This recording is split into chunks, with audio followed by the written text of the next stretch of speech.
Assalamualaikum adik-adik, selamat datang di channel Kak Anis. Pada video kali ini kita akan membahas tentang macam-macam simbiosis. Simbiosis adalah sebuah pola interaksi yang erat di antara dua makhluk hidup yang berbeda. Simbiosis terjadi karena suatu organisme tidak dapat hidup sendiri dan saling membutuhkan satu sama lain, sehingga mereka saling berinteraksi. Interaksi tersebut dapat bersifat merugikan, menguntungkan, atau netral. Makhluk hidup yang melakukan simbiosis disebut dengan simbion. Secara umum, simbiosis dikelompokkan menjadi tiga, yaitu simbiosis mutualisme, simbiosis komensalisme, dan simbiosis parasitisme. Simbiosis mutualisme adalah hubungan antara dua organisme berbeda jenis yang saling menguntungkan. Tidak ada yang dirugikan dalam simbiosis ini. Keduanya baru akan mengalami kerugian jika simbiosis tidak dilakukan. Contohnya yaitu bunga sepatu dan lebah. Bunga sepatu dibantu proses penyerbukannya dan lebah mendapatkan nektar. Burung jalak dan kerbau. Burung jalak mendapat makanan dan kerbau dimakan kutunya. Ikan badut dan anemon laut. Ikan badut mendapat perlindungan, sedangkan anemon laut mendapatkan sisa-sisa makanan dari ikan badut. Bunga dan kupu-kupu. Bunga dibantu penyerbukannya, sedangkan kupu-kupu mendapat nektar. Protozoa berflagela dengan rayap. Protozoa berflagela mendapat sari makanan dan perlindungan dari rayap, sedangkan rayap dibantu pencernaannya oleh protozoa berflagela. Bakteri Rhizobium yang hidup dalam akar tumbuhan kacang-kacangan dan tumbuhan kacang-kacangan.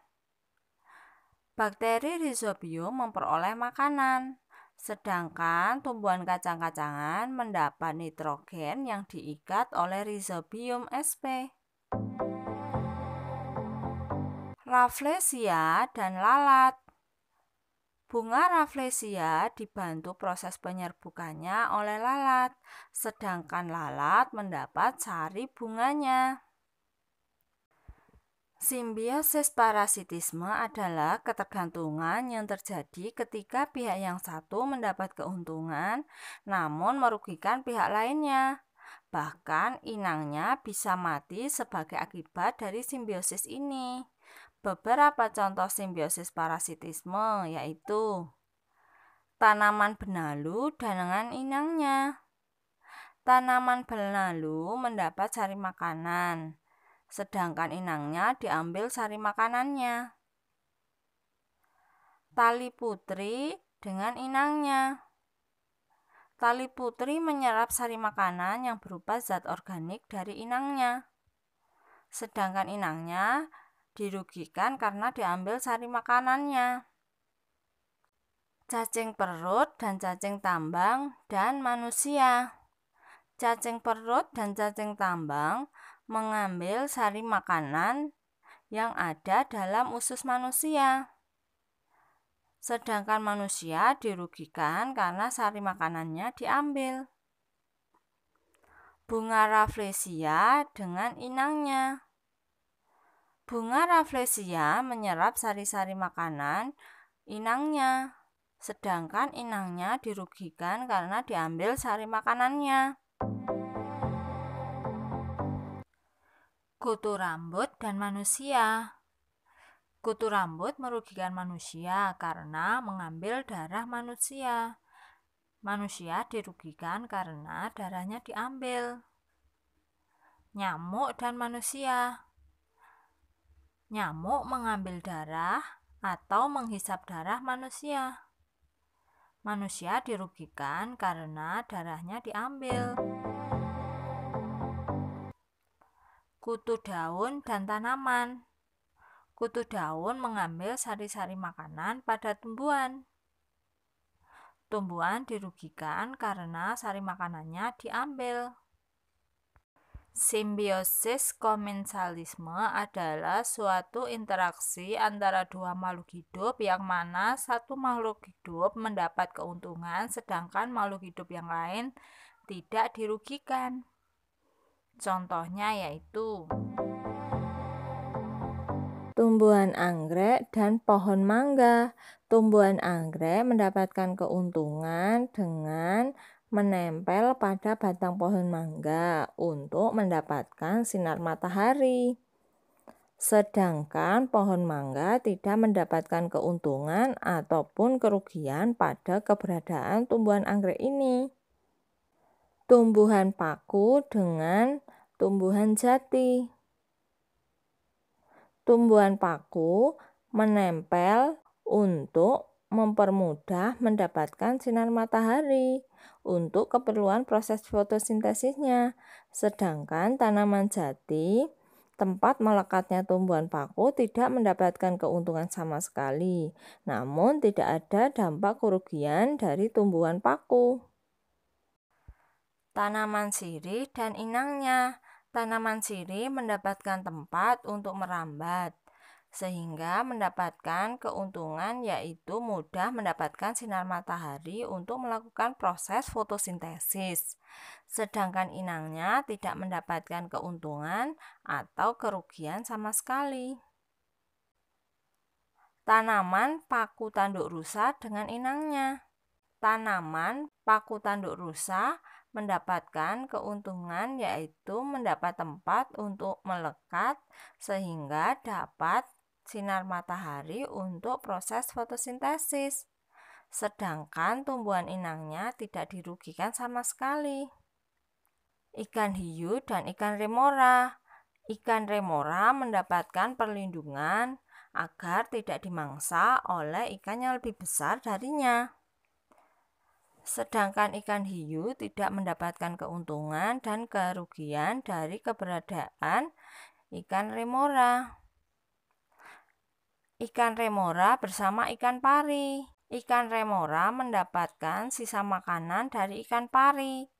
Sedangkan ikan pari tidak dirugikan ataupun diuntungkan oleh keberadaan ikan remora. Udang dengan timun laut. Udang mendapatkan makanan yang berasal dari sisa makanan yang ada di sekitar timun laut. Sedangkan timun laut tidak mendapatkan keuntungan dan juga tidak dirugikan oleh keberadaan udang. Ikan pilot dengan penyu. Ikan pilot mendapatkan sisa-sisa makanan parasit yang ada pada penyu. Sedangkan penyu tidak dirugikan atau diuntungkan oleh kehadiran ikan pilot. Ikan gobi dengan landak laut. Ikan gobi mendapatkan perlindungan dari predator, sedangkan landak laut tidak dirugikan atau diuntungkan sama sekali. Cacing pipih dengan kepiting. Cacing ini mendapatkan makanan dari kepiting yang berupa sisa makanan yang tidak dimakan. Sedangkan kepiting tidak mendapatkan keuntungan ataupun kerugian dari cacing pipih. Katak dengan pepohonan. Katak mendapatkan tempat untuk berteduh dan berlindung. Sedangkan pohon tidak diuntungkan dan tidak dirugikan sama sekali. Serigala emas dengan harimau. Serigala emas mendapatkan makanan sisa dari mangsa harimau. Sedangkan harimau tidak diganggu sama sekali dengan keberadaan serigala emas. Burung kuntul dengan hewan ternak herbivora. Hubungan yang terjadi antara keduanya yaitu hewan ternak makan rumput-rumputan. Adanya hewan ternak akan turut menggerakkan para serangga sehingga burung kuntul dengan mudah mendapatkan mangsa. Sedangkan hewan ternak herbivora tidak akan dirugikan ataupun diuntungkan sama sekali. Pavin Atlantik dengan kelinci. Pavin biasanya menggunakan lubang galian yang dibuat oleh kelinci. Tujuannya yaitu sebagai tempat istirahat, sedangkan kelinci tidak dirugikan ataupun diuntungkan sama sekali. Kalajengking tanpa sengat dengan kumbang besar. Kalajengking tanpa sengat akan berlindung di balik sayap kumbang besar. Tujuannya agar mendapatkan perlindungan dari predatornya.